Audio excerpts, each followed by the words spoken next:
A pocos segundos de empezar el evento, espero confirmación del equipo técnico para arrancar con la jornada del día de hoy. Muchísimas gracias.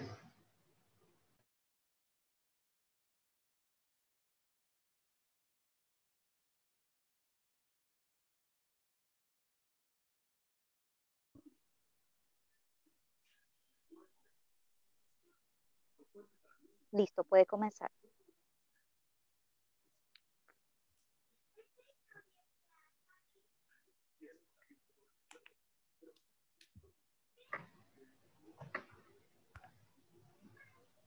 Sean todas y todos bienvenidos al programa de formación Estado de Derecho, Democracia y Derechos Humanos, Tejido Social Ciudadano y Activismo e Incidencia Efectiva en la Reconstrucción Efectiva del País, realizado, organizado por CEPAS y Aula Abierta en un esfuerzo colaborativo, una iniciativa promovida por estas dos instituciones con el fin de capacitar a los ciudadanos y ciudadanas en las áreas enfocadas en la institucionalidad democrática, los derechos humanos, el Estado de Derecho, el acceso a la información, entre otros. Pero también en el área de documentación de las violaciones de derechos humanos. La idea es fomentar la construcción de la memoria histórica necesaria para la identificación de responsables de las violaciones y de la desinstitucionalización del Estado, pero también la promoción de la construcción del tejido social ciudadano en esta reconstrucción del país. El programa, como lo explicábamos ayer en la primera sesión, hoy iniciamos la segunda sesión, además transmitida por esta vía, por el Zoom, pero en vía streaming por YouTube, y además hay un chat por WhatsApp para tratar de favorecer el acceso de distintas participantes en todo el país, pero además también en otras latitudes, debido a los problemas pues, de conectividad y dificultades que presentamos en Venezuela. El programa consta en total en estas varias semanas que empiezan justamente esta semana con la sesión del día de ayer y hoy con la segunda, de 48 horas académicas distribuidas en 4 módulos.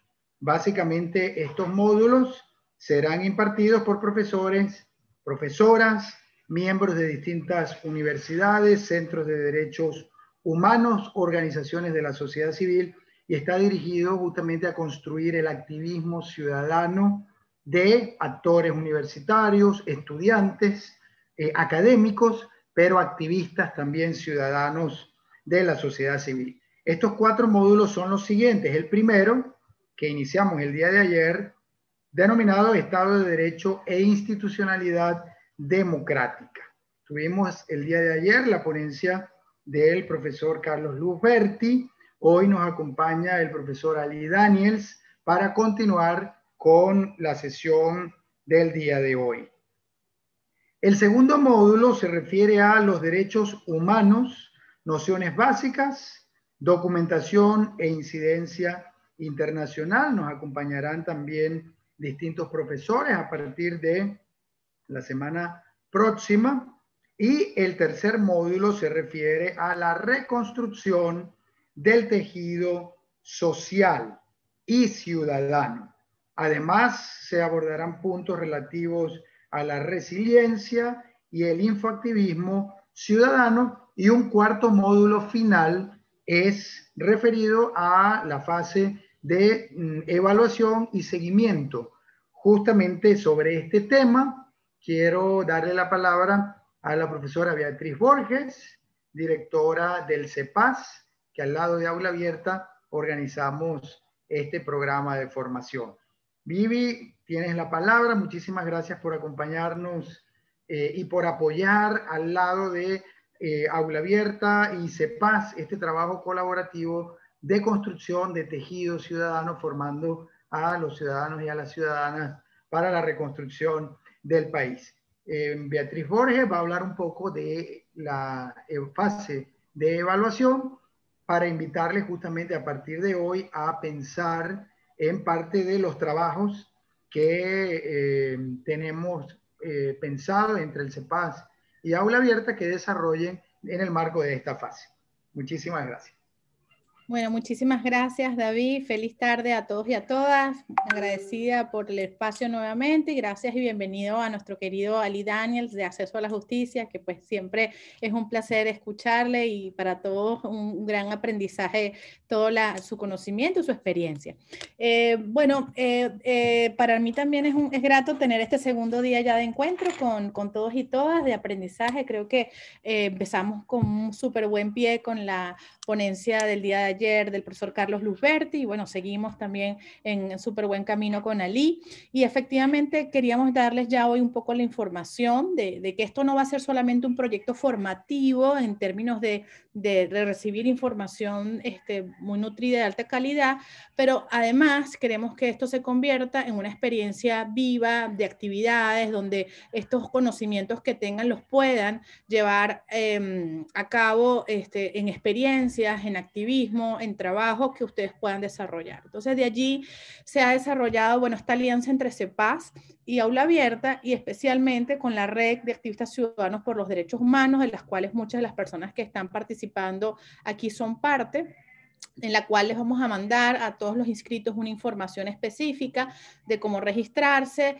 y cómo a través de la plataforma ustedes pueden realizar activismos en diferentes áreas, bien sea campañas, bien sea artículos, bien sea alguna protesta creativa, virtual o de otra índole. Es decir, tenemos diferentes categorías de activismo que con cualquiera de las temáticas que se den de aquí hasta febrero, hasta el 17 de febrero, la idea es que ustedes puedan el tema o la clase que más les guste, que más les llegue y que está más relacionada con su trabajo, puedan desarrollarla en un activismo, ¿no? Entonces, que todos estos conocimientos que ustedes están adquiriendo puedan llevarlos a cabo o llevarlos a cabo a la acción y compartirlos con la comunidad, y que estén muy vinculados a lo que es la metodología del trabajo en derechos humanos, que son las 3D, que son la documentación, la denuncia y la difusión. Entonces, esto simplemente es una abrebocas para decirles que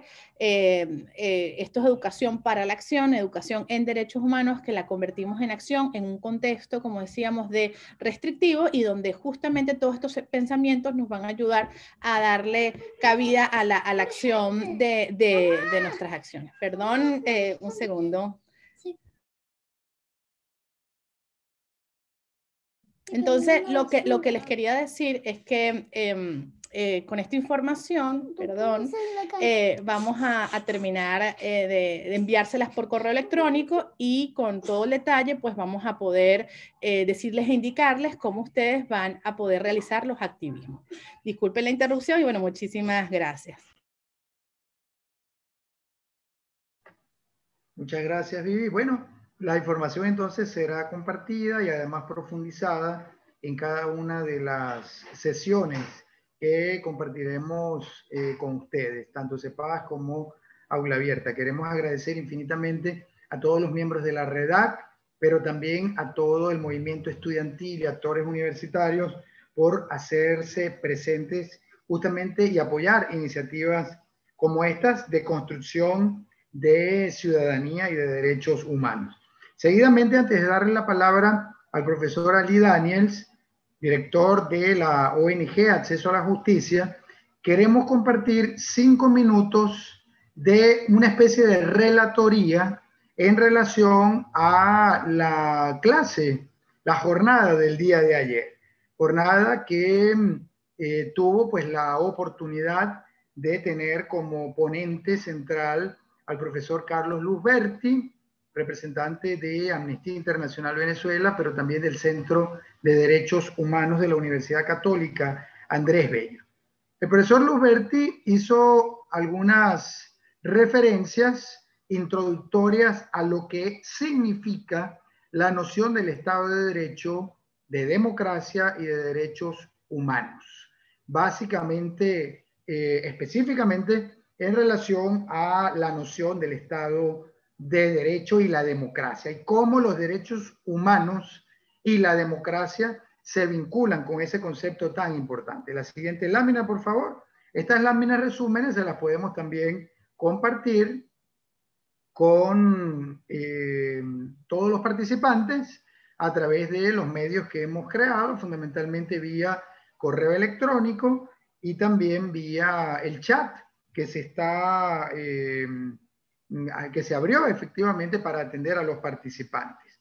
En relación a los contenidos que explicaba el profesor Luzberti el día de ayer y en relación a esa aproximación histórico-conceptual del Estado de Derecho, el doctor Luzberti hizo referencia a la idea del liberalismo como punto de partida para elementos fundamentales del Estado de Derecho y hizo mucho hincapié en la idea de los gobiernos limitados, en la idea de la igualdad de los individuos frente a la ley y habló un poco del concepto de los derechos naturales.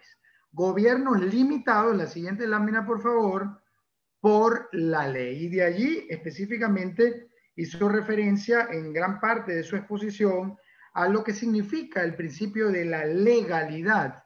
Es decir, que fundamentalmente la ley sea la que de alguna manera establezca los límites al ejercicio del poder.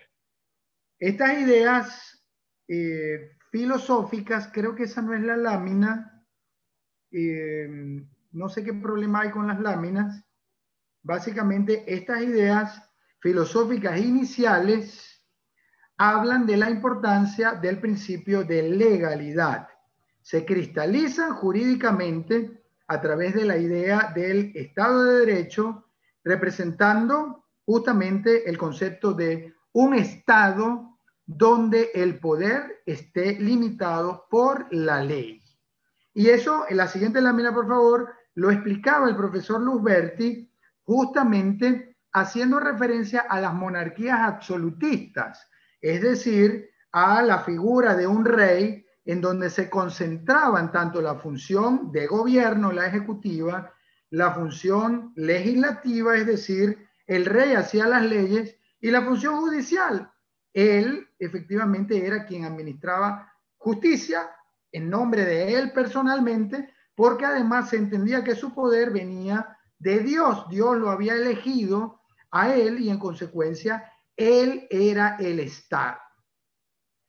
En esta lámina podemos ver fundamentalmente las dimensiones del principio de legalidad que explicaba el profesor Luzberti, la individual en relación a que en función de la naturaleza libre del ser humano, los derechos y libertades del individuo solo podrán ser limitados por la ley. Pero también hay una dimensión relativa al Estado, solo podrá ser aquello, el Estado, que la ley expresamente le permita o habilite en aras de evitar la arbitrariedad.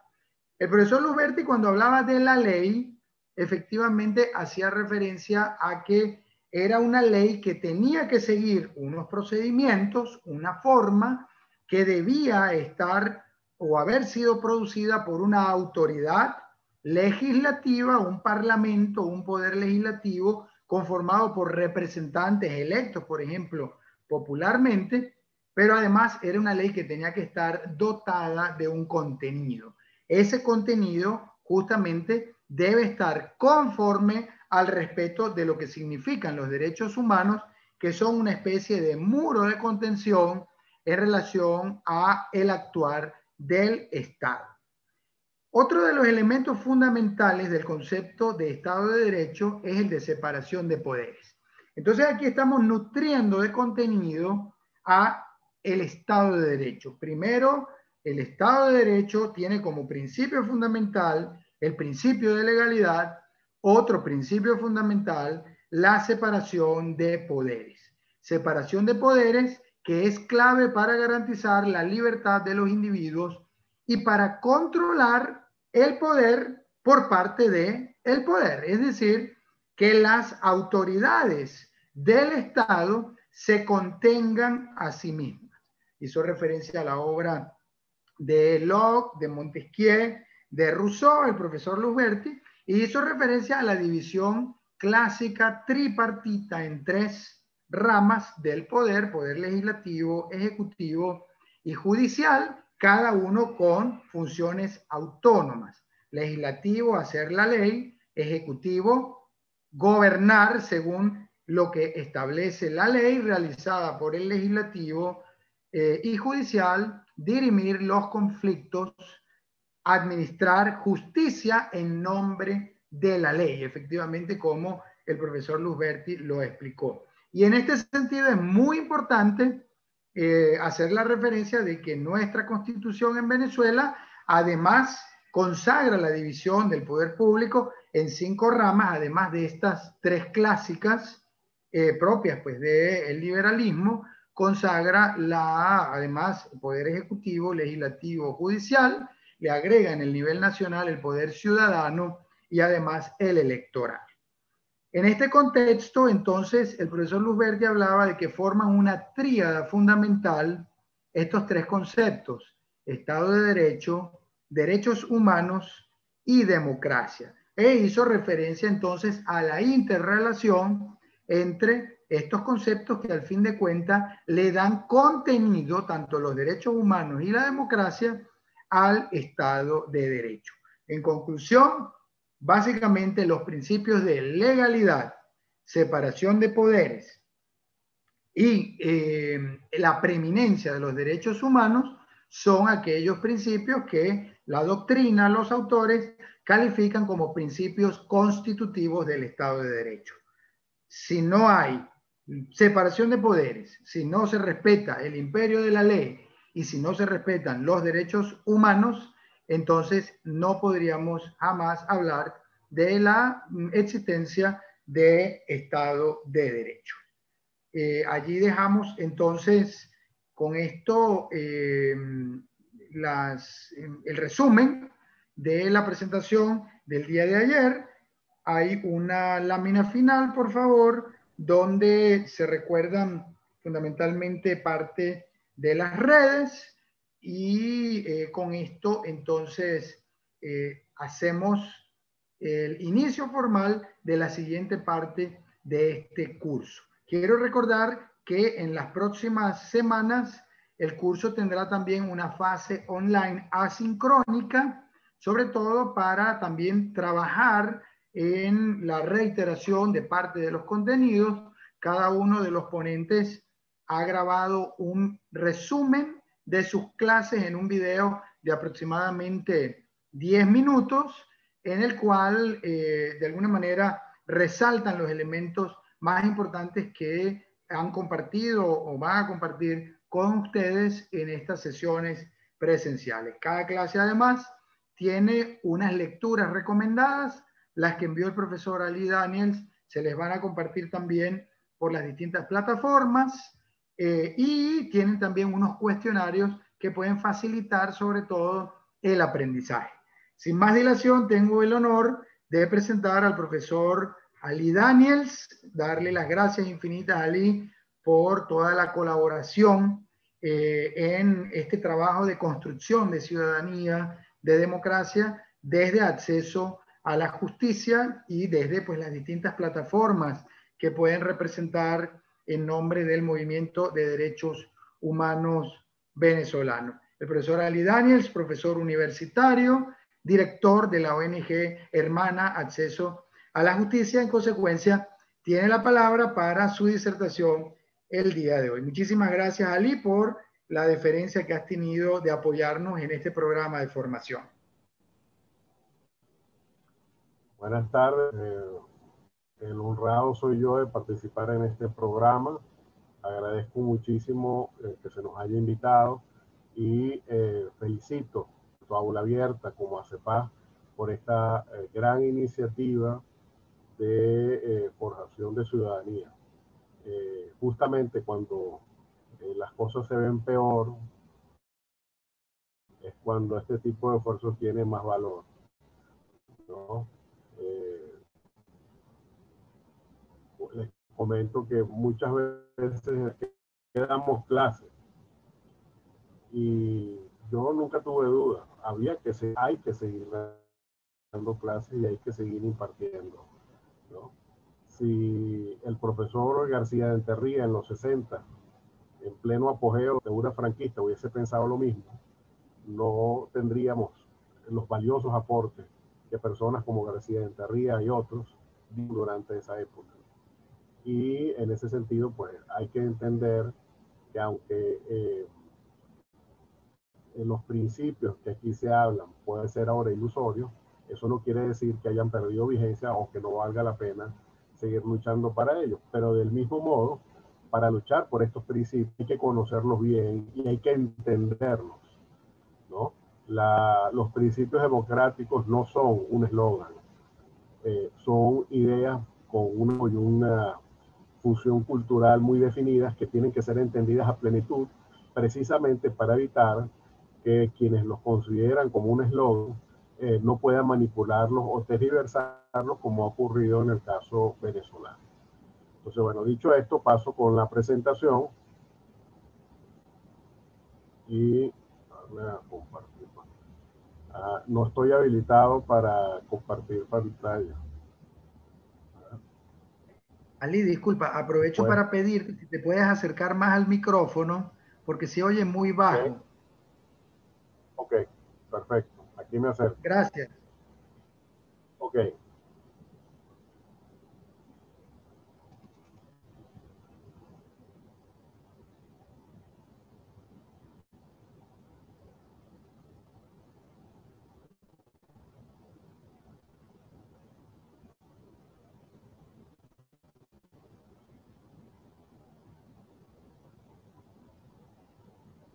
Perfecto. Bueno, entonces el día de hoy vamos a analizar régimen autoritario, dictadura y uno democrático, ¿no? Y en este sentido, lo primero que tenemos que aclarar es que los regímenes políticos son dinámicos, todos, incluyendo los que parecen menos dinámicos en el desarrollo de su propia evolución, ¿no? Y por eso es importante poder identificarlos y tener claro cuáles son las básicas para poder determinarlos. Y para eso entonces es importante saber qué es una cosa y qué es la otra. Por eso vamos a hablar primero qué es un régimen democrático, qué es un régimen totalitario y qué se entiende por un régimen autoritario. Y ver que hay diferencias entre cada una, interrelación ahí que hay que considerar. Primero, bueno, hablemos de la democracia, que es un concepto que manejamos bastante cotidianamente, por independencia de la realidad política, ¿no? No quiero hacer un relato muy extenso, pero los orígenes de la democracia, todo el mundo lo sitúa en Grecia. Y aquí siempre el error de criticar el sistema griego comparándolo con la actualidad. Ese tipo de comparaciones son anacronismos. Es decir, usted no puede juzgar al griego del siglo III a.C. con los mismos principios con los que juzga un demócrata en la realidad actual. Entonces, la democracia griega no era tal democracia porque excluía a las mujeres, porque excluía a los esclavos, y al final la democracia se reunían y que además ese grupo de hombres eran los que tenían algún tipo de ingreso, ¿no? Los que pues, no participaban tampoco. Entonces, en ese sentido, se dice, no, eso no era una verdadera democracia, democracia es lo que tenemos ahora. No, bueno, en Venezuela, por supuesto, no la hay, ¿no?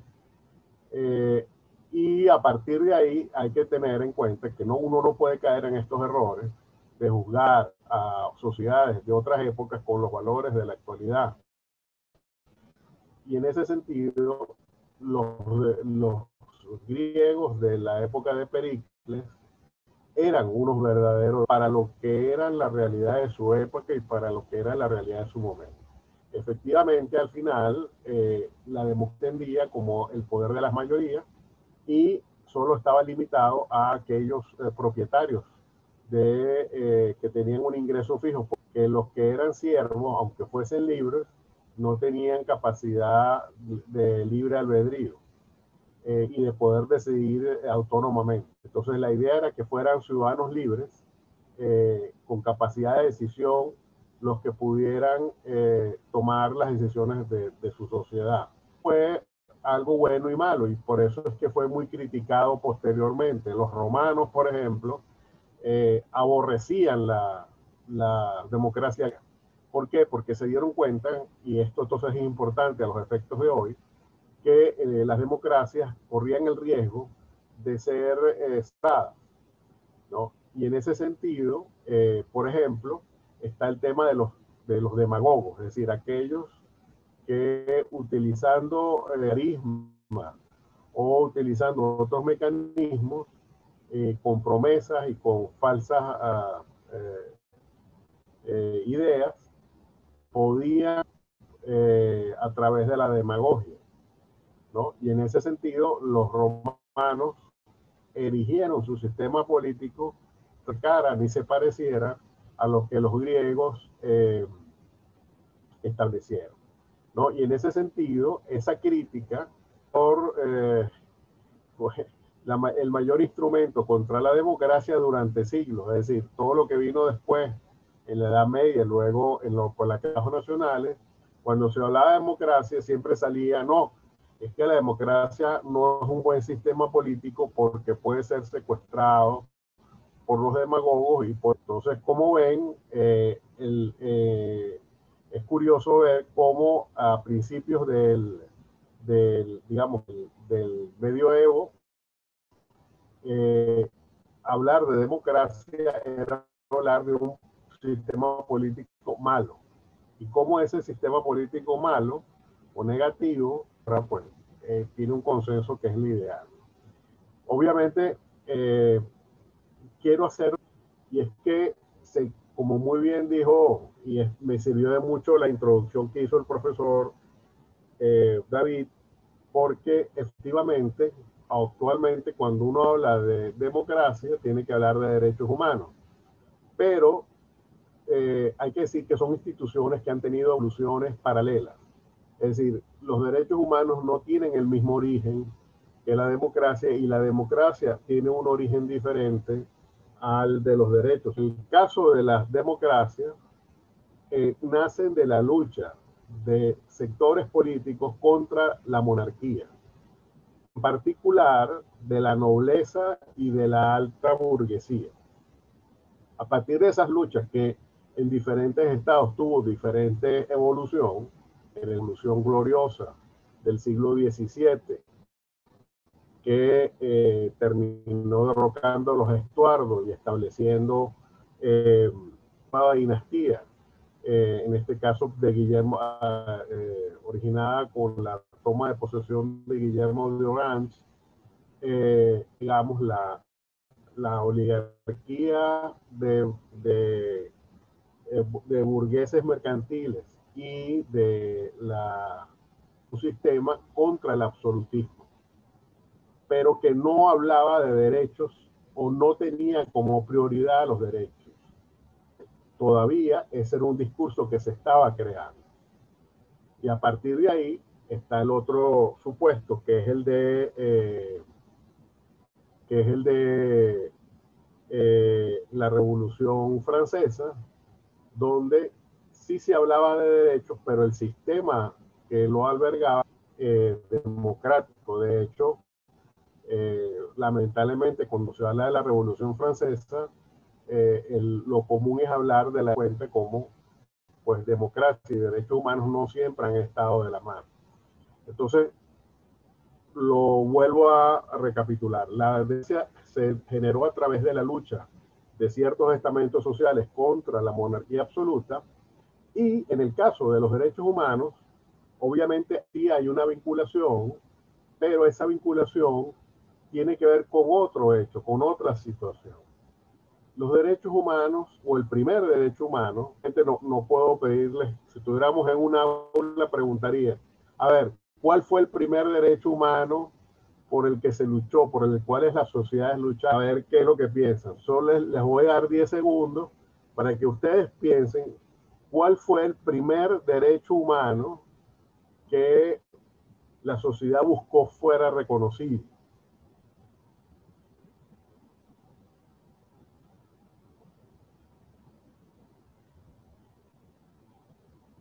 Bueno, el primer derecho humano que, por el cual se luchó, voy a ver, la vida, el derecho a la vida, me dicen aquí, el derecho a la vida, a los alimentos, a la libertad, propiedad, el derecho a la vida. Veo que la mayoría piensa que es el derecho a la vida. Bueno, les tengo una sorpresita, ¿no? Me encanta esta conversación a través del chat. El de igualdad, ¿ok? Bueno, no, ninguno de esos. El primer derecho humano por el que se luchó es un derecho humano que ahorita nadie discute, incluso los regímenes más totalitarios, no les ha quedado más remedio que aceptar.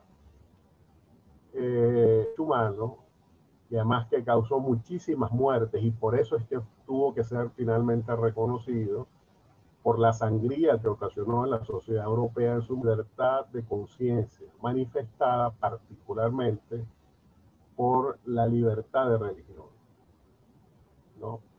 En países donde durante la reforma no había manera de establecer un bando vencedor definitivo, por ejemplo, en el caso de España se impuso sobre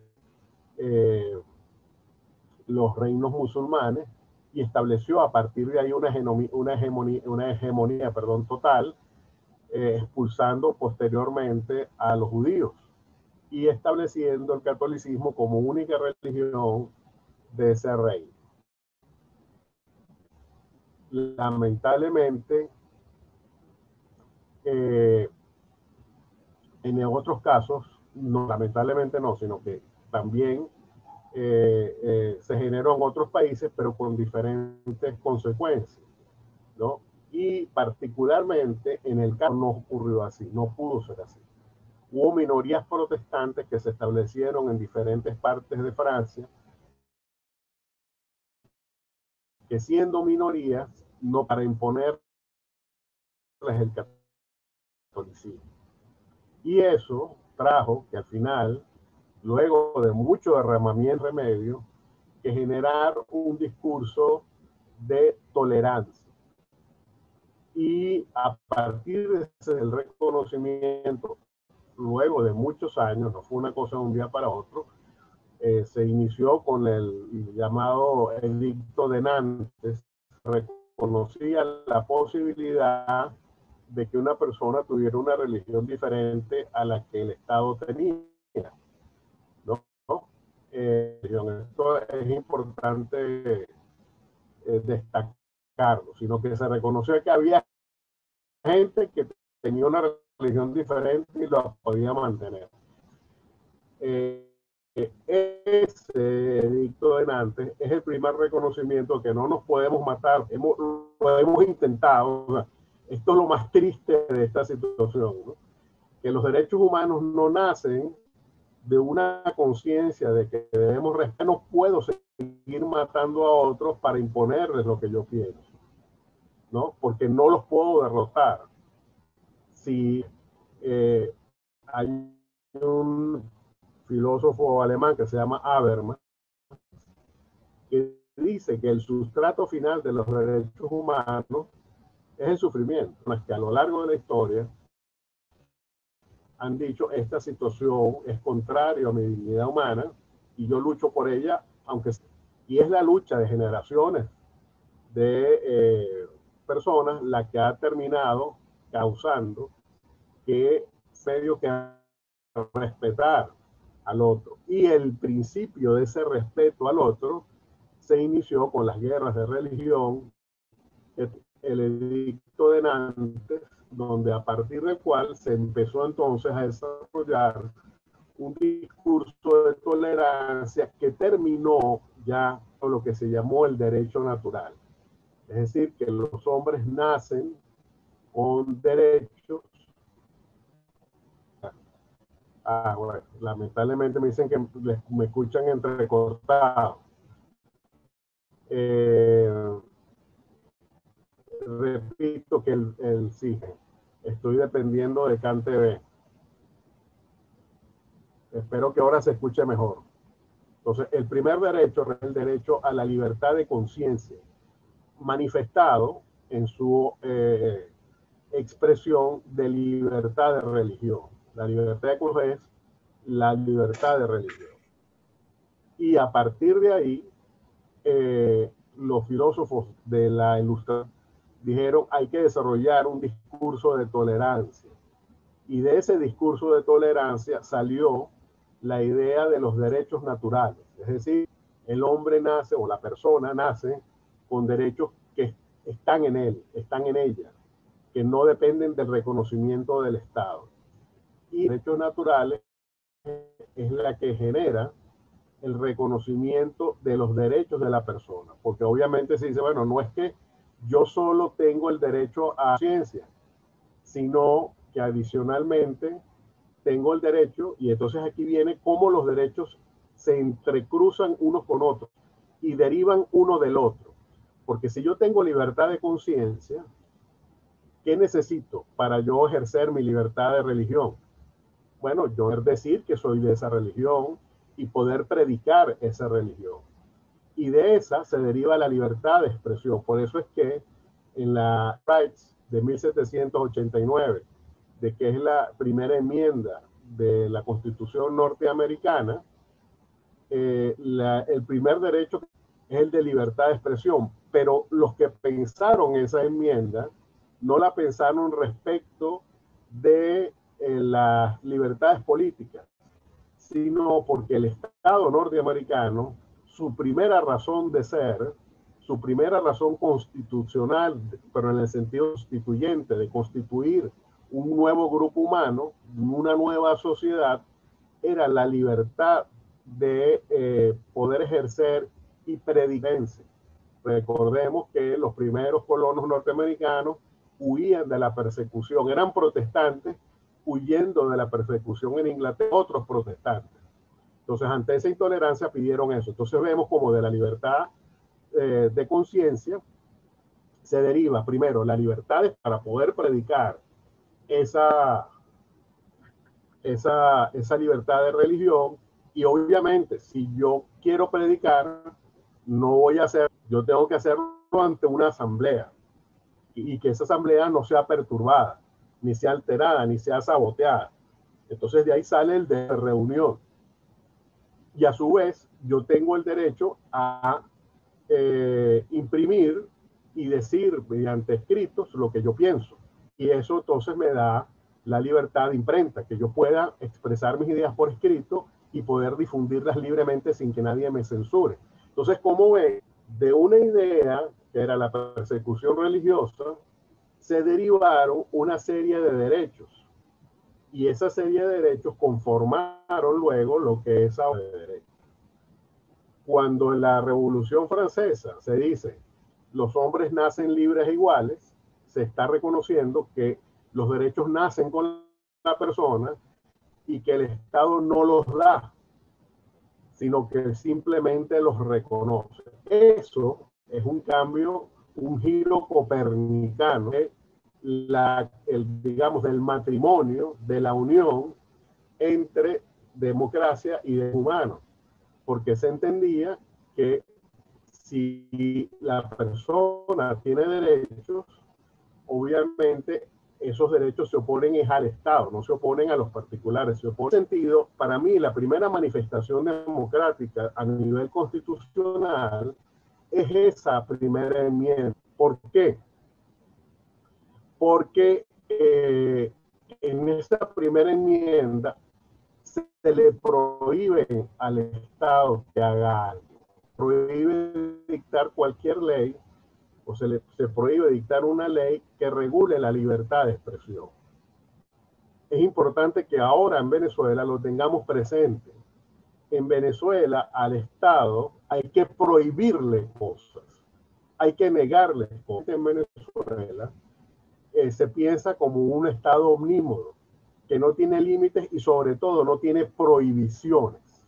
Entonces, de los defectos de las democracias latinoamericanas en general es que no parten de que el Estado deba tener limitaciones, ¿no? Y en ese sentido, por eso es que los derechos humanos tienen que ser vistos como esas limitaciones y no como se ven en muchos casos como obstáculos. Me explico.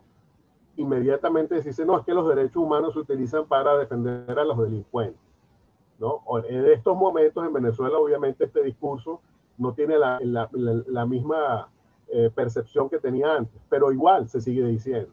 Entonces, ¿por qué? Porque los derechos humanos no son vistos como límites del Estado, sino como medios para exceder, a través del cual un ciudadano puede excederse. Entonces, hasta que no entendamos que los derechos humanos son un límite del Estado, obviamente ahí habrá un déficit democrático en nuestra sociedad. Luego, estoy haciendo esta explicación de cómo los derechos humanos, a pesar de tener un origen diferente a las sociedades democráticas, al final, sobre todo, terminan casándose y uniéndose y estableciendo un elemento común. Es decir, la democracia depende del respeto a los derechos humanos y los derechos humanos dependen de la democracia. Y en el caso norteamericano, eso ha sido así desde 1776.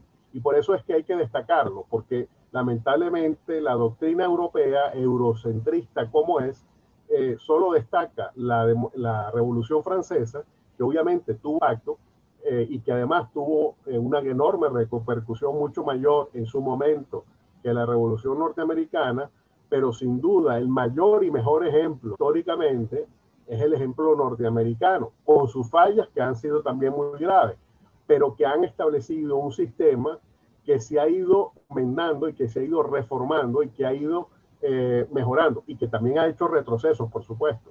Pero eso no le quita el carácter esencialmente democrático, herramienta fundamental de ese sistema, que es la libertad de expresión.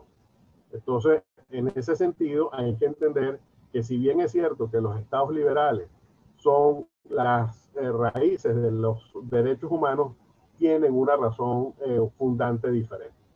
Luego, vamos a ver ahora lo que es el Estado social de derecho.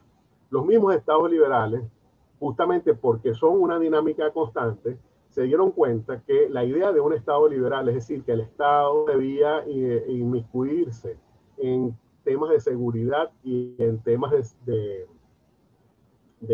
orden público, no era una crisis social. La mayoría de los estados liberales, sobre todo a mediados del siglo XIX, se dieron cuenta que la industrialización es injusticia y que si no se tomaban medidas, el propio sistema iba a degradarse y a terminar en social. Entonces, cuando hay políticos que entienden la sociedad, los sistemas políticos cambian y se reforman, que es una cosa que en Venezuela también tenemos que entender. Los políticos venezolanos creen en modelos estáticos. Los modelos estáticos no existen, ¿no? Hay que ver cada vez por pertinente. Una de las razones por las que estamos en esta situación en la que estamos es porque precisamente los sistemas democráticos o el sistema democrático venezolano formarse a medida que los tiempos lo exigían, ¿no? Sino que se hizo de una manera inorgánica. Entonces, en ese sentido, el Estado social de derecho, una cosa curiosa de un Estado que no es democrático, ¿no? El Estado social de derecho nace con Bismarck en la Prusia del siglo XIX, luego se convirtió en el Reich alemán con la unificación alemana. Y ahí Bismarck, que era un hombre de Estado, dijo, no, aquí el Estado tiene que ampliar su rango de acción, el Estado tiene que ocuparse de la salud pública, el Estado tiene que ocuparse de los correos, por ejemplo, de los servicios públicos, y así ampliar su rango de acción. Y de esa idea, de este Estado social donde se reconocen que tiene que haber prestaciones que el Estado tiene que rendir y son hechos más allá de la política, de los derechos civiles y políticos y tienen que establecerse mecanismos que hagan efectivos esos derechos, el Estado social de derecho. Entonces es curioso cómo de instituciones que no son democráticas han salido elementos que reafirmando la democracia. Voy a tomar para hablar del concepto de sociedad democrática la que da Bobbio. La de democracia, entonces cuando se contrapone a formas de gobierno autocrático y está calzada por un conjunto de reglas primarias o fundamentales que establecen quién es el que está autorizado para tomar las decisiones colectivas y bajo qué procedimiento. Entonces, esta es un concepto formal de democracia, ¿no? En el sentido de que dice cuáles son los elementos y a partir de ahí se indica que la primera regla es quién está autorizado para tomar las decisiones. La primera regla ahí es la regla de las mayorías, ¿no? Y a esa se ha agregado el respeto a las minorías, ¿no? Es decir, sigue gobernando las mayorías, pero esas mayorías no están autorizadas o eliminar o perseguir a las minorías, ¿no? Entonces, este elemento, por lo menos en el caso venezolano, es una deuda pendiente. No siempre son respetadas y el principio de representación de las minorías, que fue un gran logro a partir de 1958, fue prácticamente eliminado. Luego, ¿bajo qué procedimientos? Procedimientos, obviamente, que permitan una elección transparente y que permitan que quienes tomen las decisiones finales sean electos de acuerdo con la voluntad real y verdadera de esa mayoría. Y finalmente, que permitan que esa elección se haga a través de reglas claras y democráticas,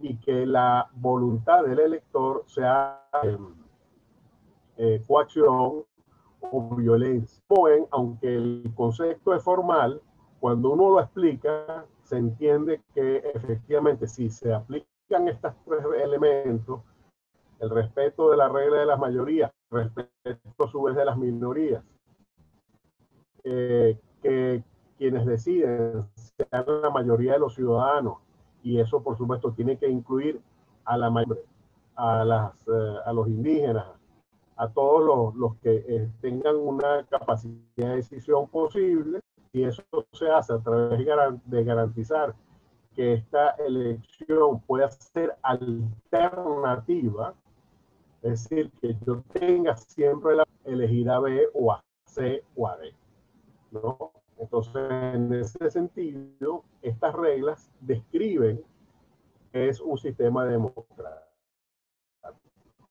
Entonces voy a hablar ahora de las características formales y las sustanciales. Las características formales son el sufragio universal. Y usted me dirá, pero ¿cómo el sufragio va a ser una formalidad? Bueno, porque lo es. El acto de votar es una formalidad. La electiva, la decisión de votar por A o por B es lo sustantivo, pero el acto de votar es formalidad en tanto procedimiento, ¿no? Es como el hecho de casarse, ¿no? O sea, hay unas formalidades que usted tiene que cumplir, pero al final lo que le da sustancia al matrimonio es cuando usted dice sí y cuando la otra pareja dice sí. A partir de ahí, lo que es formal y lo que es sustancial se unen y constituyen el ejercicio. Y en este caso, el sufragio es una formalidad, y en el caso venezolano, esto está demostrado. Es decir, en diciembre se hicieron unas elecciones que esas sí fueron una formalidad. ¿Por qué? Porque no había la tercera regla de que la cual hablaba Bobbio, que es la alternabilidad. Es decir, no había posibilidad de si yo hice democrática de Henry Ramos Ayub o la voluntad popular del señor Guaidó, no podía, porque esos partidos habían sido expropiados y dados a personas afines al oficialismo. Entonces, ven cómo efectivamente sí vale la distinción entre formalidad. Tenemos el reconocimiento de derechos tanto civiles y políticos como sociales, es decir, tiene que haber un reconocimiento general de los derechos, no solo los civiles y políticos. Pero no basta el solo reconocimiento. Una cosa es reconocer y otra cosa es respetar. Entonces, en este caso, una vez más, el caso venezolano sí, pero en la realidad es completamente diferente. Y finalmente están los mecanismos que tienen que regular que el ejercicio del poder se haga dentro de los límites que el Estado de Derecho establece. Y esto también es un mecanismo formal, porque en Venezuela está la Fiscalía, está la Defensoría del Pueblo, pero todos estos mecanismos son formales en el sentido literal del término, es decir, son factores que se utilizan para apoyar al régimen y no para controlarlo, ¿no? Entonces, en ese sentido, por eso hay que hacer esta distinción entre elementos formales. A ver.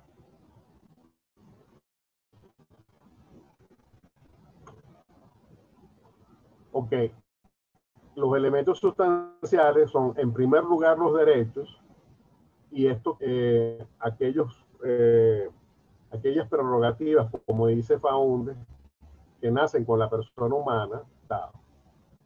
Y el Estado tiene que entender que esos límites son legítimos y que en este supuesto, obviamente, si hay en un Estado un respeto a los derechos humanos, ya se cumple una democracia sustancial. Luego, hay que evitar caer en la llamada paradoja de la democracia. Esto es un...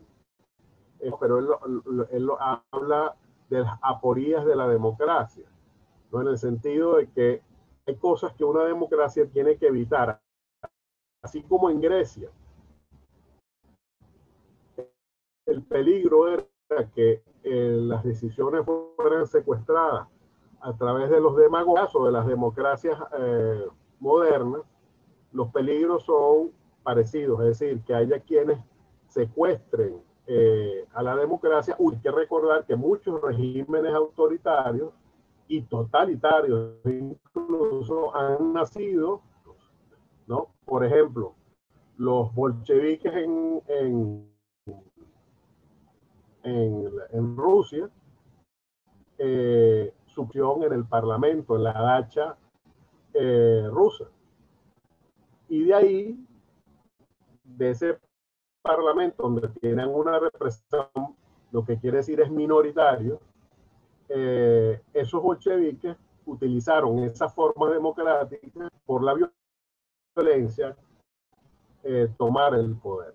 En el caso de Hitler fue exactamente igual, con la diferencia es que a diferencia de los bolcheviques, él sí ganó una elección por medios democráticos y declarando estados de excepción, dio un golpe de Estado y utilizando las formas que el régimen de ese momento estableció. Entonces, y bueno, el caso venezolano que les voy a contar, obviamente, democráticas para acabar con la propia democracia. Entonces, esta paradoja, esta es la que hay que de cómo evitar que una democracia sea secuestrada y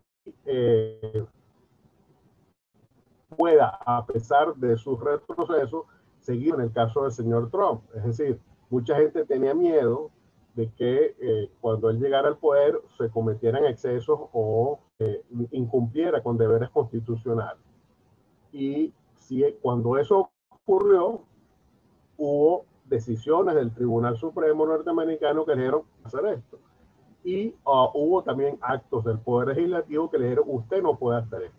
Entonces, esto demuestra que cuando un sistema democrático funciona, aun cuando pueda haber excesos en el poder, se toman los correctivos, incluso en situaciones límites. Por ejemplo, durante la Segunda Guerra Mundial, a descendientes de familias japonesas se les metió en campos de concentración. Y el Tribunal Supremo norteamericano ya va, esto es inconstitucional porque estos ciudadanos son norteamericanos, son hijos de japoneses, pero nacieron en suelo norteamericano y son norteamericanos. Usted no los puede en concentración y declaró nula esa situación, ¿no? Entonces ahí, incluso en ese tipo de situaciones extremas, como el caso de una guerra, un sistema, digo, yo funciono y yo limito el poder.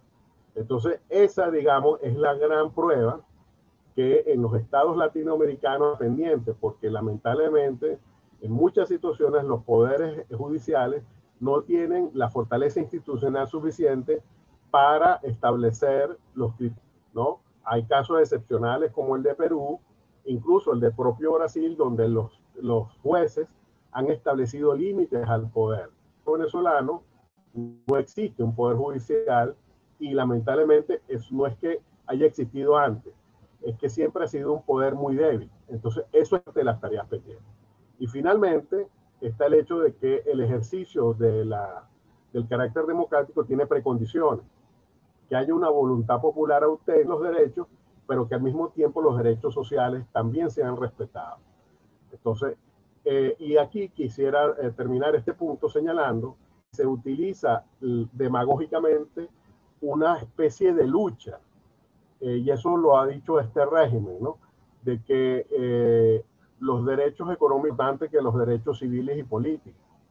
Y establece que incluso hay sentencias del Tribunal Supremo señalando que tienen que pasar estos últimos, los derechos económicos, sociales y culturales.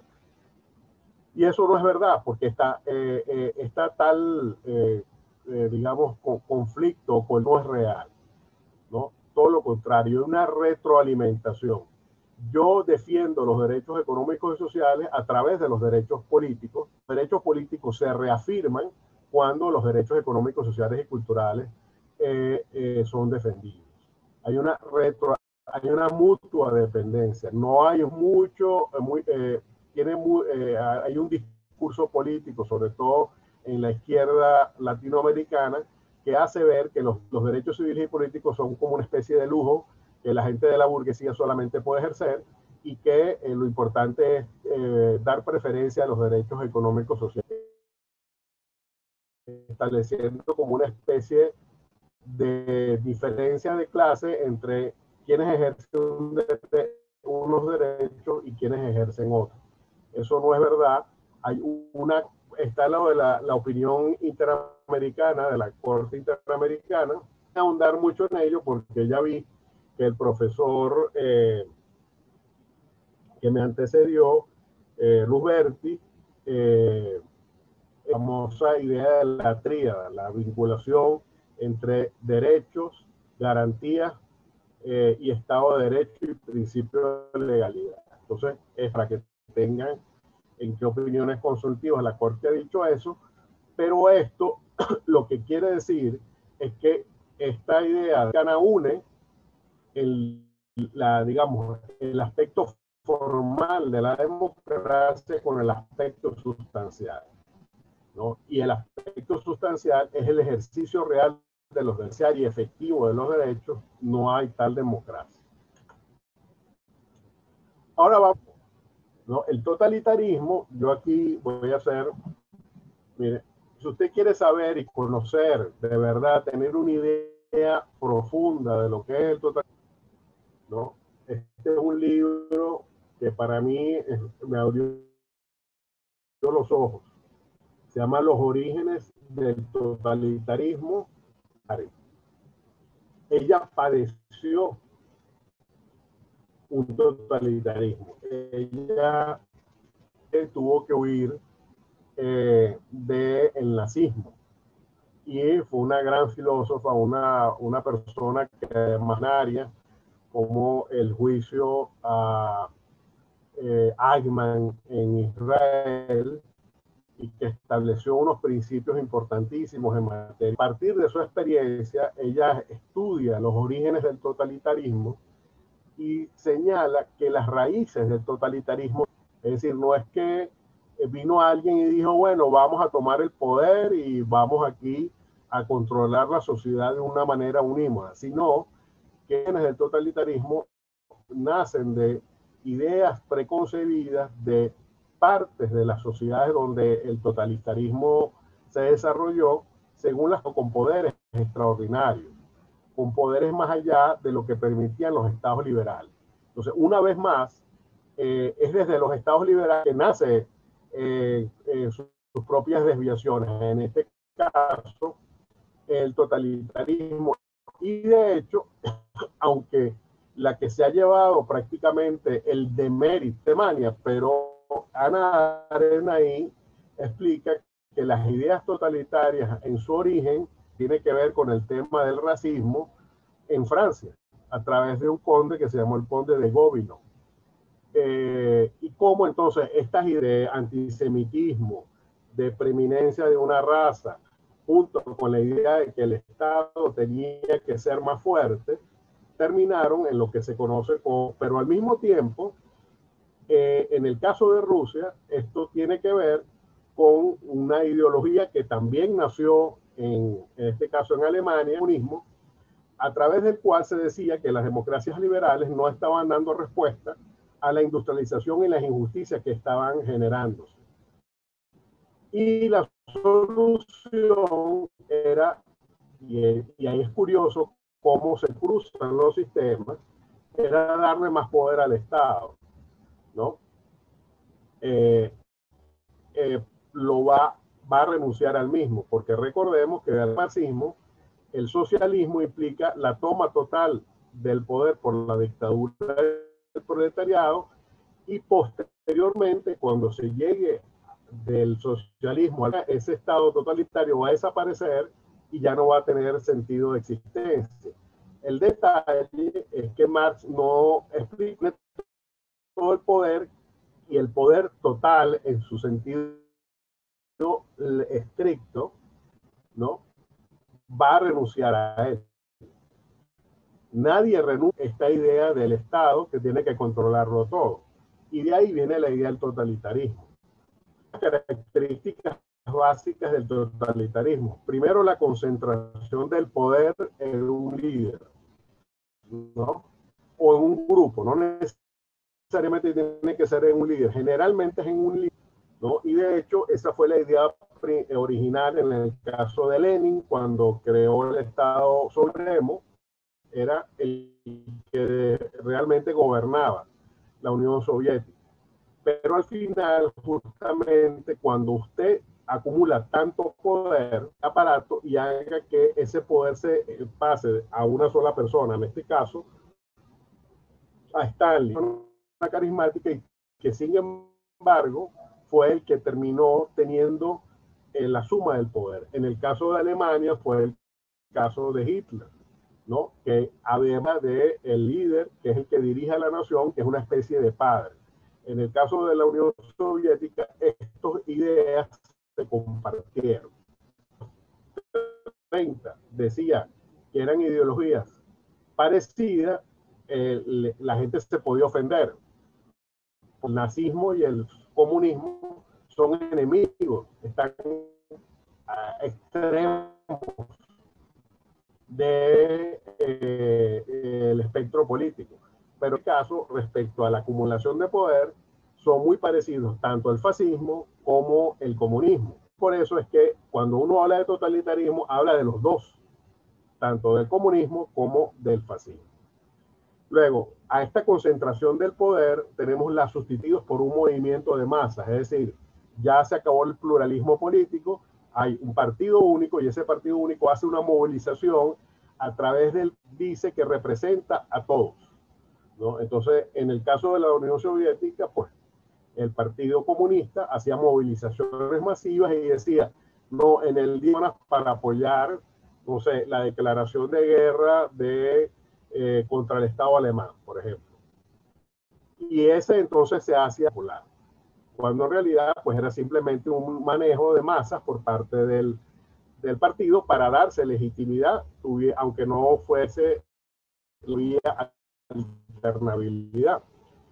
Luego está, y esto es fundamental en los regímenes totalitarios, el terror, ¿no? El terror como mecanismo, digo terror, o sea, terror, y esto hay que tenerlo muy claro, ¿no? La diferencia entre terror y miedo es que yo en estos momentos que me persiguen, si estuviera en Corea, tendría terror de que me persigan. ¿Okay? Y no es menor.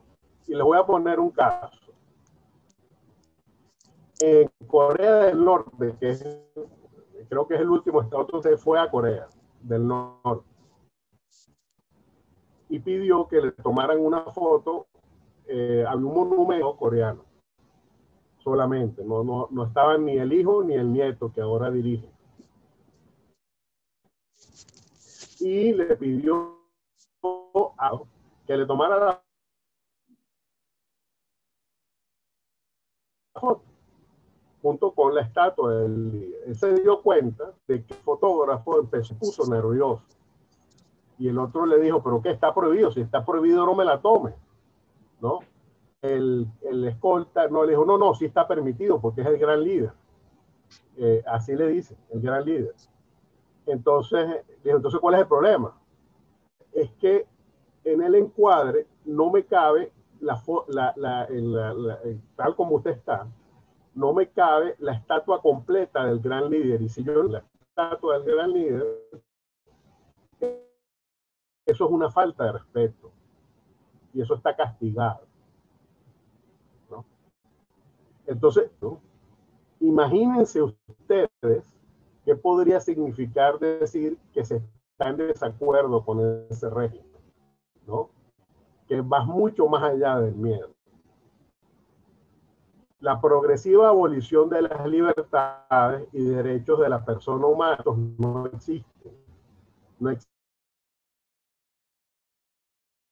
porque siempre se entiende que todo está al servicio por el Estado. Al estar al servicio del pueblo, entonces los derechos no tienen sentido porque ya es el Estado el que toma las decisiones por ti. No tienes por qué estar opinando de que algo se puede hacer mejor o peor, porque para eso el Estado es el que tiene el mejor criterio. Luego está el desplazamiento constante del centro de poder, porque claro, al final somos humanos. Stalin murió, Khrushchev fue derrocado, Brezhnev también murió, y eso hace que y la cúpula que dirige no sea siempre la misma, lo cual no quiere decir que las estructuras no se mantengan. Situación, en el caso de Hitler, por ejemplo, él siempre fue el que tuvo el poder, pero él dividía a los aliados de tal manera de que se estuvieran en constante pugnas entre ellos, no fueran una competencia para él mismo, ¿no? Entonces, en ese sentido, los totalitarismos juegan con estas rivalidades para que al final el líder no sea molestado y que haya una competencia entre los aliados en el poder. Luego hay una cohesión del poder real y ostensible, ¿no? Y el ostensible, perdón. El poder real y el ostensible es que puede haber institucionales. El monarca es el poder ostensible que representa al Estado, pero el poder real es el parlamento o el primer ministro. En el caso del totalitarismo, están en propaganda y el sistema educativo para adoctrinar. Esto es muy importante en los sistemas totalitarios, el bombardeo permanente, y quizás eso ha sido una de las cosas que ha impedido que Venezuela vaya más rápido de lo que ha ido hacia un sistema totalitario. Porque mal que bien, con todas las limitaciones, sigue habiendo posibilidades de otras fuentes de información. Entonces, medios, todos, cuando digo todos los medios estuvieron copados desde el principio, pues bombardeó constantemente a la población con estos mensajes de alienación. Luego está la supervisión central soviética, pero no se dice del caso de la Alemania nazi. En el caso de la Alemania nazi eso fue así también. Una centralización de la economía hacia el esfuerzo bélico en particular y un control de la economía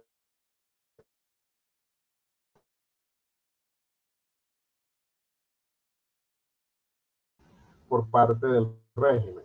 Y finalmente, la utilización del derecho mediante la manipulación fue un elemento fundamental para la persecución de los judíos, ¿no? La primera degradación como ciudadanos de los judíos nace de la legalidad, nace de normas que se dictaron durante el régimen y que establecieron efectivamente que los judíos eran ciudadanos de segunda, ¿no? Y ahí el derecho fue parte de ese mecanismo de alienación.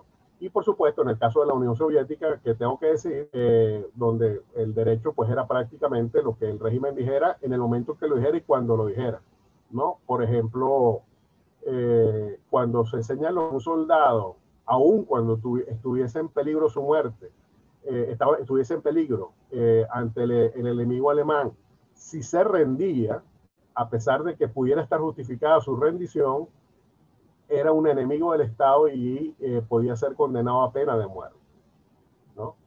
Entonces, aquí hecho era contrario a la dignidad humana, porque si una persona se rindió porque ya no tenía sentido mantener la lucha, de acuerdo con el derecho internacional, esa persona pues actuó correctamente. En el ejército soviético eso era un delito. Eso es el derecho para este tipo de sistemas. Por eso hay una identidad formal a pesar de las diferencias ideológicas. Entonces es curioso cómo el fascismo, que se presentó como una respuesta al comunismo, terminó el espejo del propio sistema que decía contra el cual pretendía luchar.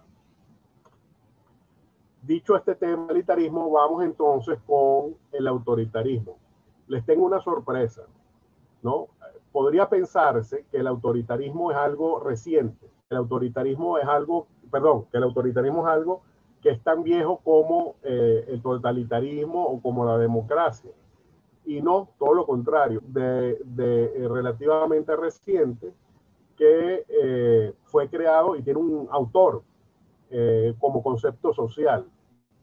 Juan Linz es un sociólogo español que dio clases en Estados Unidos y que ha sido uno de los sociólogos políticos más importantes del siglo XX. Él, analizando el régimen de Franco, dijo, no, el régimen de Franco dice ser fascista, y lo dice abiertamente, persista. Entonces, ¿qué es? Entonces, de esa duda de qué es el régimen de Franco, él saca un autoritarismo. Regímenes políticos con pluralismo político limitado y no responsable, sin una elaborada ideología que lo dirija, pero con mentalidades o ideologías características, sin excepto en alguna fase de su desarrollo y con un líder o a veces un grupo pequeño que ejerce el poder dentro de límites formalmente mal definidos, pero en realidad bastante visibles.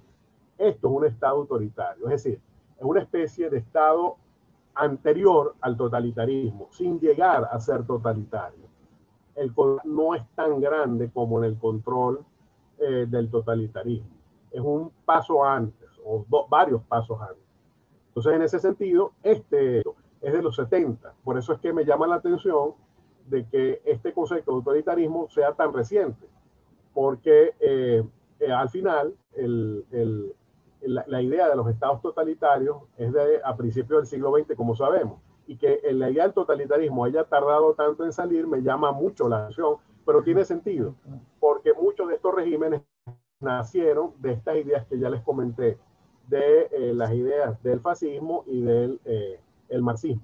Luego tenemos que la primera aplicación en América Latina de la idea de autoritarismo se dio durante las dictaduras argentinas y brasileñas de la década de los 60, a los cuales Linz también consideró que podían hablarse de regímenes autoritarios. ¿Por qué? Porque sin ser totalitarios, sin tener las herramientas del Estado autoritario, sí querían imponer, obviamente, un régimen aparte de las reglas democráticas, ¿no? Y lo importante aquí es el grado de intensidad, es decir, la intensidad de los controles sociales es muchísimo menor que la intensidad de los controles sociales con los estados totalitarios. Entienden que estos son características que a veces son formales, no de sustancia. Por ejemplo, son pluralistas, ¿no? Entonces, y habían otras ideas diferentes al fascismo y eran toleradas, ¿no? No había elecciones que les dieran, si uno decía, yo soy liberal, ¿no? Por ejemplo, pues no iba a la cárcel por decir que eras liberal. Si eras comunista, sí ibas preso, pero si eras liberal, no, yo soy liberal, y eso era tranquilamente tolerado, ¿no? Entonces, en ese sentido, hay un pluralismo, pero ese pluralismo nace, son cosas completamente diferentes. En el caso venezolano, bueno, estamos hablando de esta situación. Hay partidos, o hubo partidos políticos que eran reconocidos, pero eso no quería decir que esto fuera una democracia. Y ahora, pues, ni siquiera, porque los partidos políticos han sido anulados. Pero sí sigue existiendo políticos para dar a entender que en Venezuela hay pluralismo, pero ese pluralismo es formal, no es esencial. Luego tenemos, existe un partido, digamos, privilegiado.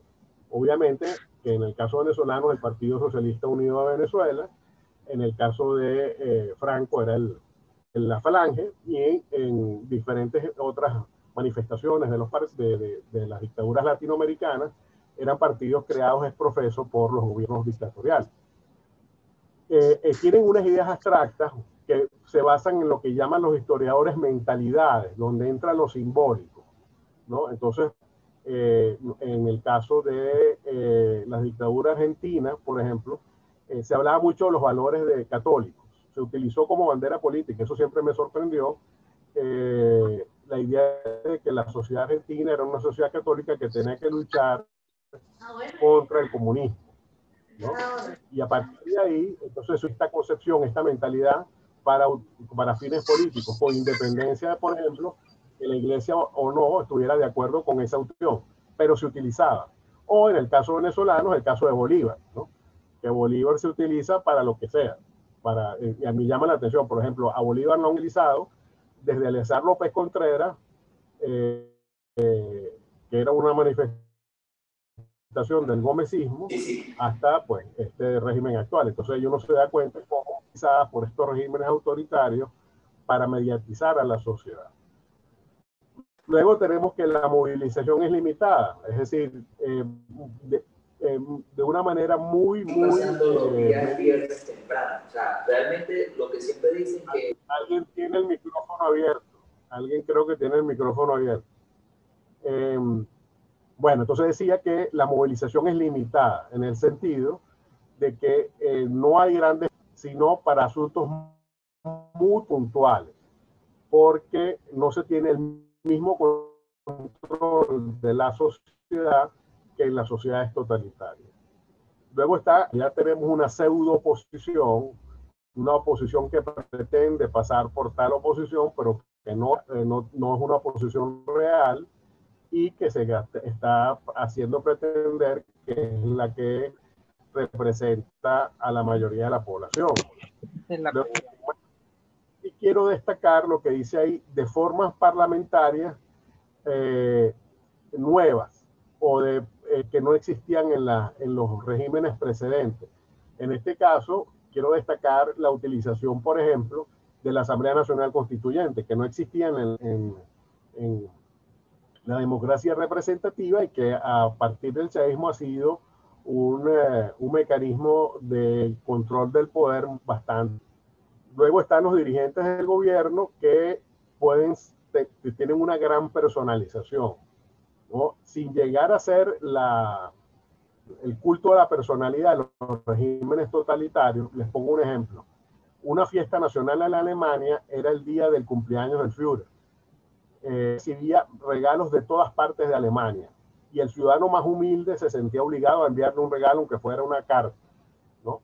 En el caso de China, por ejemplo, les pongo algo, parte de la ceremonia de casarse, ¿no? Si usted se casaba, usted iba ante un funcionario, obviamente, se casaba. Parte de la liturgia de casarse en China durante la época de Mao era que luego de que las personas decían que sí querían casarse, se ponían frente al retrato de Mao y hacían una reverencia en respeto a Mao.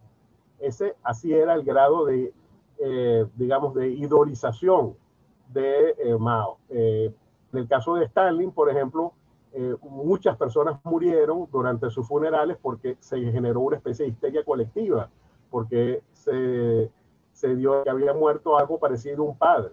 Entonces, eso generó una serie de incidentes durante los funerales que hicieron que cientos, no digo varios, cientos de personas murieran en las manifestaciones de dolor, porque la idolización de la persona llegó a tales extremos que lo convirtieron en una especie de semidios. ¿no? Y por eso mismo, aquí en Venezuela se han tratado de establecer estos parámetros, pero no han llegado a ese por ahí. Pero no es algo tan masivo como en el caso de los regímenes totalitarios. Minimizan el derecho y uno de los fines de la seguridad jurídica. No hay seguridad jurídica en los estados autoritarios. Si hoy me interesa hacer unas elecciones por voto directo, la hago. Si mañana me interesa que el voto indígena controlarlo, pues establezco unas reglas diferentes para el voto indígena, así sucesivamente. Entonces, como ven, el derecho es es algo absolutamente, y bueno, lo vemos en el caso venezolano, ¿no?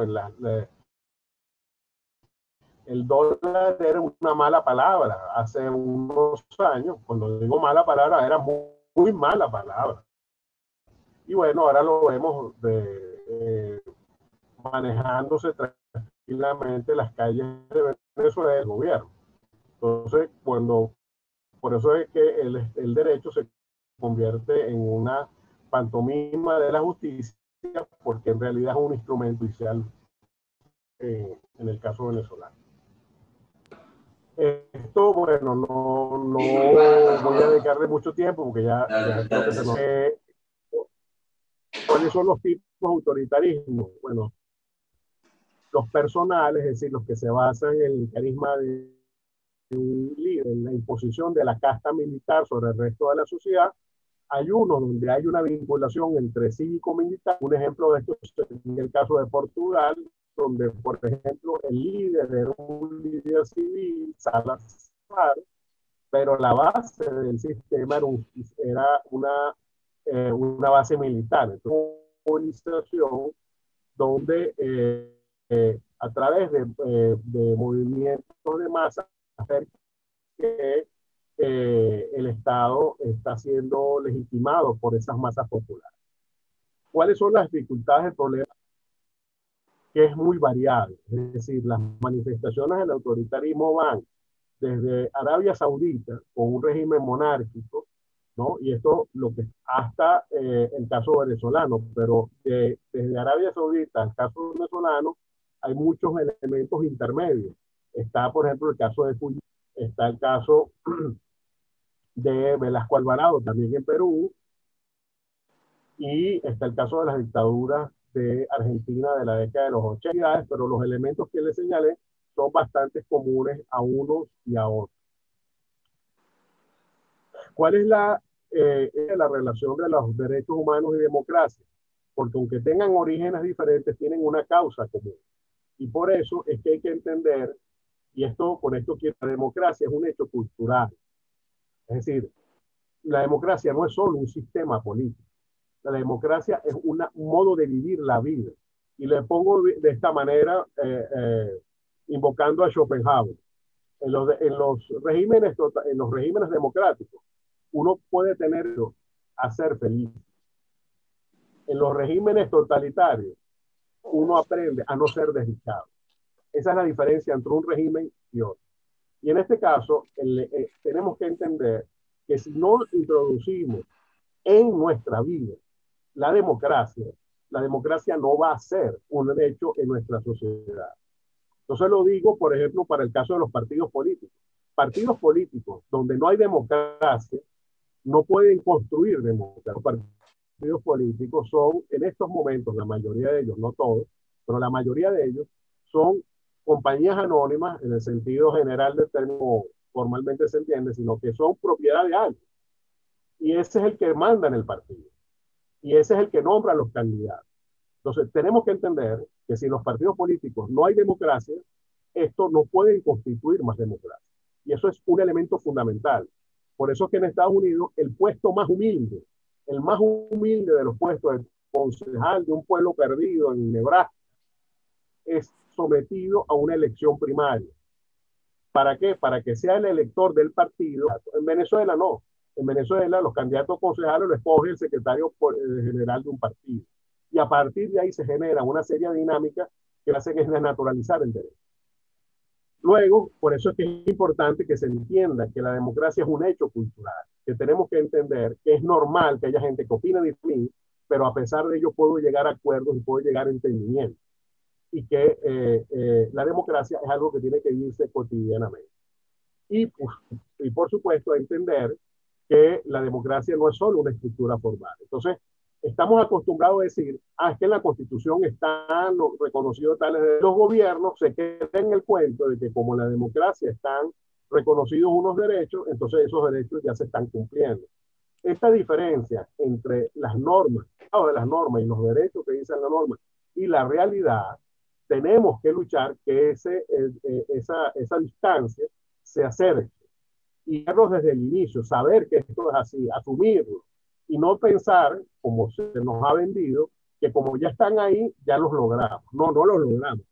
Tenemos que seguir de los derechos humanos, ha tenido una enorme importancia, porque es el que le ha dado el carácter universal a esto. Es decir, a 1948, cuando se aprueba la Declaración Universal, es cuando estos que eran antes normas nacionales pasan a tener rango universal. Y a partir de ahí, la idea de que la democracia y los derechos humanos tienen que estar casados ha sido una concepción que ya nadie discute a nivel internacional y que de hecho los regímenes tienen que disfrazarse para poder decir que son gobiernos legítimos precisamente porque gracias a los derechos humanos y a la universalización de los conceptos considerados como el ideal de un Estado. Y por eso entonces los regímenes autoritarios pretenden hacerse pasar por tales democracias para hacer ver que cumple con los principios, aunque sea de manera formal. Y quisiera terminar ya con las conclusiones, donde la primera que tenemos, regímenes democráticos, tienen flujos, son hechos dinámicos, son hechos en cambio. Y el primer deber de una democracia es cambio y responder a esos cambios. Entonces, digamos, en la mayor falla de la democracia representativa, nacida en 1958, es que no estuvo, digamos, al nivel de responder a esos cambios. Se tardó mucho en hacer cambios y hubo instituciones que no sufrieron ningún cambio. Por ejemplo, la institución militar que hubo en el año 58 no sufrió cambios sustanciales ante el régimen democrático. Y esto, entre ellos, por ejemplo, el caso de la justicia militar. La justicia militar es la justicia militar de la época de Juan Vicente. Alguien abrió el micrófono. Alguien abrió el micrófono. Es la misma justicia de Juan Vicente Gómez, porque no hubo ningún gobierno democrático que dijera, no, esta barbaridad tenemos que cambiar. Entonces ahí vemos cómo el tema no estuvo pendiente de las reformas que tenía que hacer para poder responder a los tiempos. Y por eso es importante entender que la democracia es una ya desviación.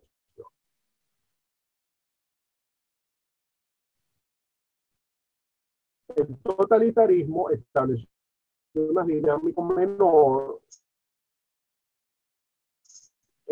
han influenciado en el autoritarismo, es decir, el totalitarismo, y por eso la proyección del régimen totalitario sigue teniendo vigencia. Y por eso es que los combates contra tanto de derecha como de izquierda. El autoritarismo se nutre del totalitarismo, pero obedece más a sus propios entornos. Es decir, el totalitarismo y adecuarlo a su realidad. Eso es el autoritarismo. Las todavía necesitan una conceptualización.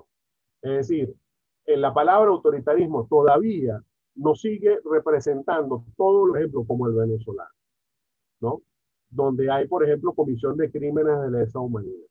Entonces, estos conceptos tienen que ser reestudiados y esto es parte, una de las lecturas que ustedes van a ver es justamente un trabajo postdoctoral donde la autora Cecilia Longar dice que lo hay que seguirse estudiando porque al día de hoy las realidades sociales cambian tanto que ya las palabras autoritarismo y totalitarismo no representan esas realidades, tienen que ser reanalizadas porque ya no hay, digamos, elementos conceptuales suficientes para abarcar lo que está ocurriendo. Y luego tenemos que la falta de definiciones maniqueas ha dificultado la defensa de la democracia.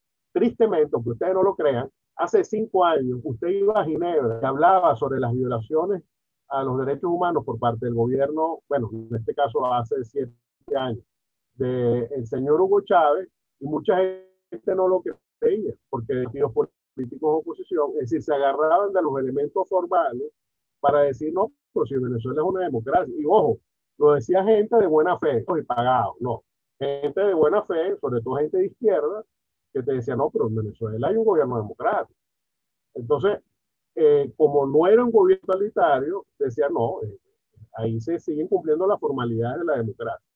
Y eso ha hecho que se tarde tanto en reconocer los crímenes que hemos tenido que esperar hasta el 2020.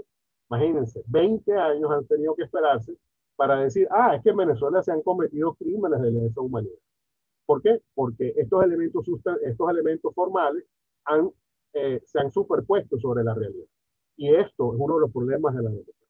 Y finalmente, considerar que el derecho no es una pieza instrumental, sino esencial de la democracia, ¿no? Entonces, eso de decir que el derecho no importa, ¿no? Eso no puede ser. El derecho tiene que ser el reflejo de la sociedad y no la idea de un Estado. Y por eso es importante que en el derecho se establezcan límites al Estado, prohibiciones al Estado. Para mí esto es algo que tenemos que repetirlo. El Estado tiene que tener prohibiciones. Usted no puede hacer eso. Y eso tiene que estar en la Constitución. Y eso tenemos que entender lo que es así. Y del mismo modo, entender que cuando de Estado, de los derechos humanos, no basta ese reconocimiento formal, sino que tenemos que estar pendientes de los mecanismos de implementación para hacerlos, ¿no? Entonces, cuando se reconoce un derecho, lo primero que tenemos que preguntar es ¿y cómo lo vamos a hacer efectivo? Y hasta que esa pregunta no sea respondida, no podemos hacer el respeto a los derechos humanos. Entonces, bueno, con esto espero haberles dado algunas ideas básicas de esto, pero en las lecturas podrán profundizar de esta situación. No sé si ahora se abre el periodo. Bueno, infinitas gracias, profesor Ali Daniels, director de Acceso a la Justicia y profesor universitario. Estamos ya pasados unos minutitos del tiempo. Vamos a dedicar unos 5 minutos para tratar, Ali, de compilar muy brevemente las respuestas. Y bueno, le doy la palabra a Carla Velasco, subdirectora de proyectos de Aula Abierta, y a Beatriz Borges para que compilen, por favor, las preguntas, y Ali puede hacer alguna exposición donde de alguna manera pues pueda ponderar de forma muy resumida las respuestas. Infinitas gracias, Ali. Adelante, Vivi y Carla. Gracias, David. Bueno, voy a leer yo las primeras preguntas y les dejo las últimas a Carla. Excelente exposición, Ali. Recibes muchísimas felicitaciones y agradecimientos por tu disertación. Hay una pregunta que nos viene de YouTube. ¿Cuál ha sido el mejor ejemplo de totalitarismo de la historia? También nos llega por vía WhatsApp. ¿En qué estatus localizaría a Venezuela, autoritarismo y totalitarismo? También aquí hay una afirmación. ¿Pudiese afirmarse que en Venezuela no se vive una dictadura sino una anarquía? ¿Puede darnos su opinión? Carla, cambio.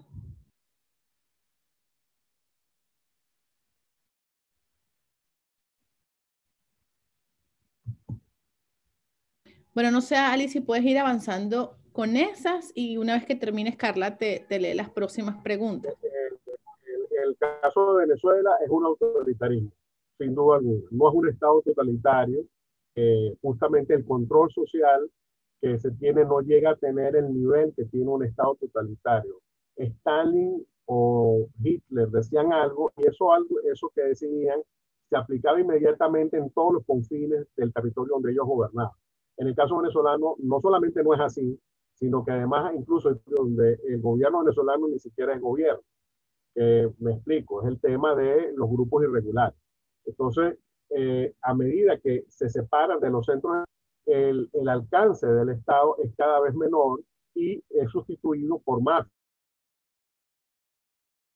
o por grupos de poder que dicen estar afiliados al poder, pues que el caso venezolano, que quede claro, es un Estado autoritario.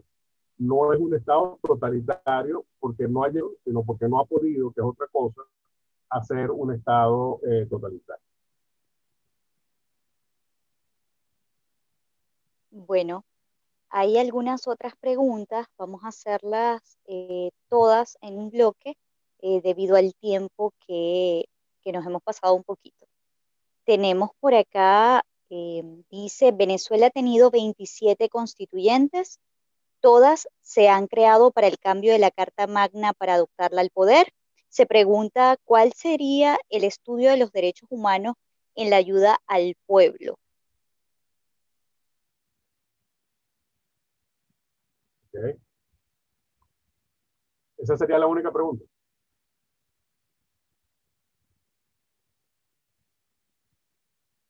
Sí, por ahora tenemos también por acá a Carla Ledesma del grupo de WhatsApp. Dice, ¿en qué estatus localizar a Venezuela o localizaría en Venezuela autoritarismo, totalitarismo? Y por acá también hay otra pregunta, dice, ¿puede afirmarse que en Venezuela no se vive una dictadura, sino una anarquía? ¿Puede darnos su opinión? El caso de Venezuela, un gobierno totalitario sin separación de poderes.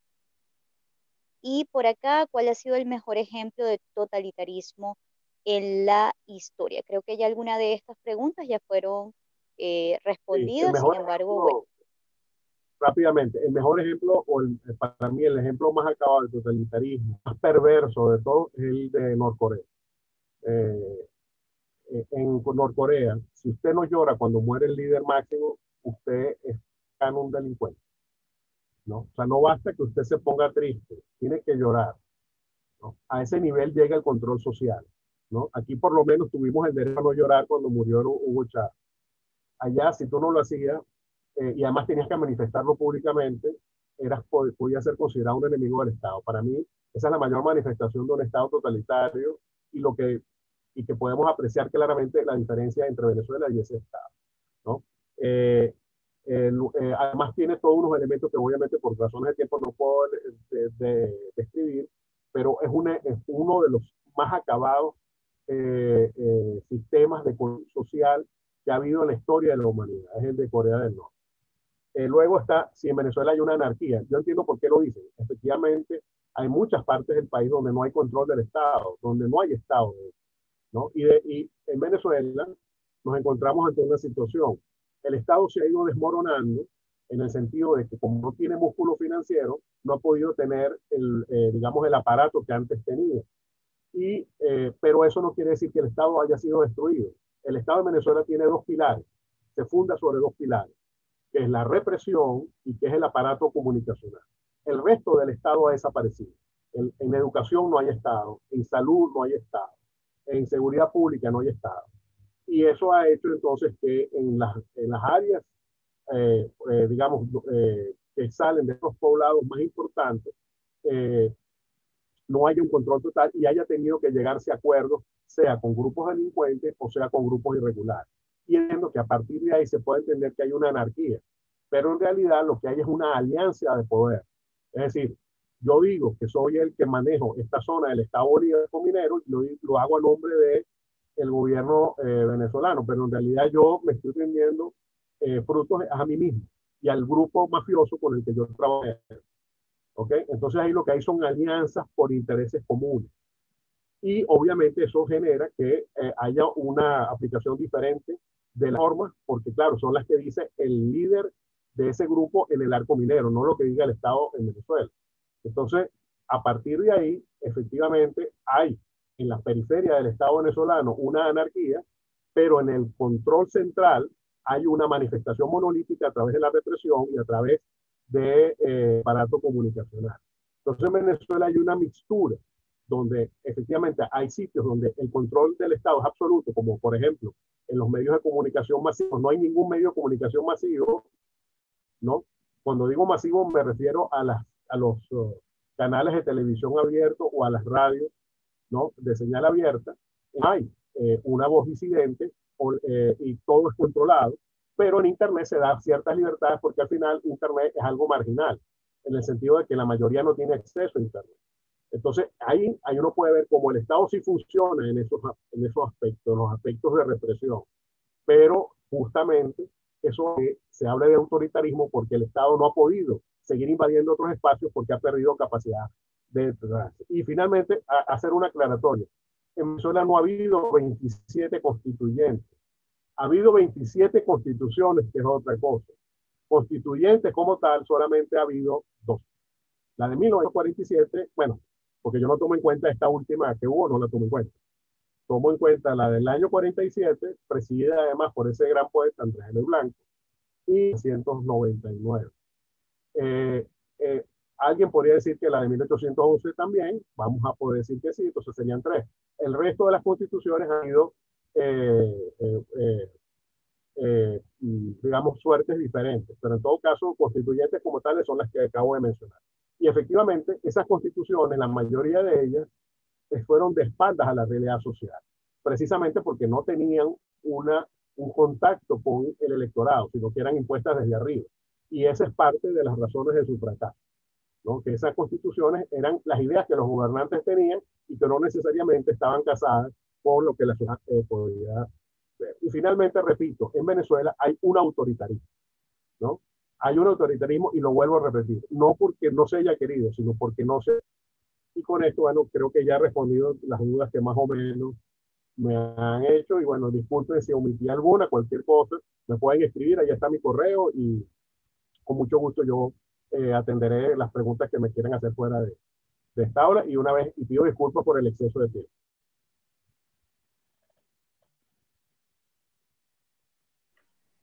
Infinitas gracias, Ali.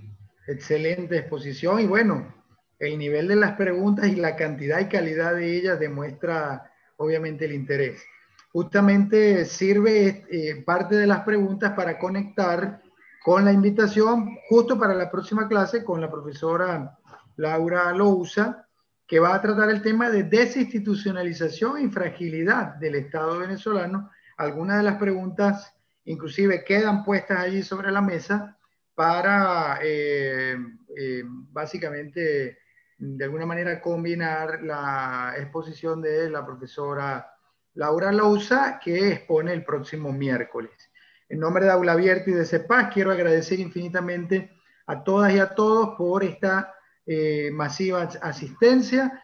Como les comentaba, tenemos más de 250 inscritos e inscritas en el programa. Algunos se unieron a la sesión vía Zoom, otros por YouTube, otros inclusive los que no se pudieron conectar por WhatsApp, pero además está el link de YouTube a la orden para todo aquel que no pudo participar en vivo y directo, puede hacerlo en diferido justamente para nutrirse de los contenidos de las exposiciones de ayer con el profesor Carlos Luzberti y de hoy con el profesor Ali Daniels. Dicho esto, agradecerles a todas y a todos, reiterarles la invitación para el próximo miércoles 5:30 de la tarde para escuchar la siguiente exposición de este primer módulo referido a Estado de Derecho e institucionalidad democrática. Le dejo entonces la palabra a la profesora Beatriz Borges para que haga formalmente el cierre de la sesión de hoy y le ratifico a Ali las inmensas gracias por su disertación. No, gracias David, gracias Ali, gracias a todos y a todas por acompañarnos hasta esta hora de la noche, por mantener viva la discusión y bueno, nos vemos la próxima semana para poder seguir continuando con el programa de formación. Muchísimas gracias y feliz noche.